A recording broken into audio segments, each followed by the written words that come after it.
আগামী নির্বাচনে জনগণ আওয়ামী লীগকে আস্থা করে নিক্ষেপ করবে কাজী নাহিদ। মোহাম্মদ লাদু চৌদ্দগ্রাম প্রতিনিধি।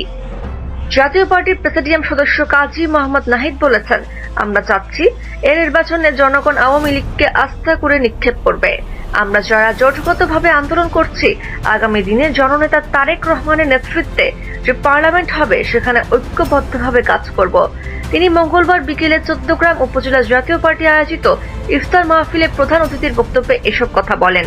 মঙ্গলবার বিকেলে হোটেল ডলি রিসোর্টে উপজেলা জাতীয় পার্টির জাফর সভাপতি আব্দুল্লাহ চৌধুরী পাশার সভাপতিত্বে বিশেষ অতিথির বক্তব্য রাখেন উপজেলা জাতীয় পার্টির সাধারণ সম্পাদক মনিরুল ইসলাম, জাতীয় পার্টির কেন্দ্রীয় মুক্তিযোদ্ধা বিষয়ক সম্পাদক মুক্তিযোদ্ধা খবির আহমেদ মজুমদার, উপজেলা যুব সংহতির আহ্বায়ক কাজী শহীদের পরিচালনায়। এ সময় অন্যান্যের মধ্যে বক্তব্য রাখেন উপজেলা জাতীয় পার্টির সাংগঠনিক সম্পাদক ওবায়দুল হক পাটোয়ারি, যুগ্ম সাধারণ সম্পাদক আবুল কাশেম, ওলামা পার্টির আহ্বায়ক মাওলানা আইয়ুব হোসেন, আলকোরা ইউনিয়ন জাপার আহ্বায়ক জহিরুল ইসলাম, সদস্য সচিব আবুল কালাম আজাদ, গুণবতী ইউনিয়ন আহ্বায়ক জাকির আহমেদ জাকির, সদস্য সচিব জানে আলম দোভাষী, কনকাপৈত ইউনিয়ন আহ্বায়ক জাফর আহমেদ, শ্রীপুর ইউনিয়ন জাপার নেতা আবুল কাশেম, মুন্সিরহাট ইউনিয়ন জাপার আব্দুল মালেক, আব্দুল লতিফ, নুরুল ইসলাম, উপজেলা যুব সংহতির নেতা লুৎফুর রহমান,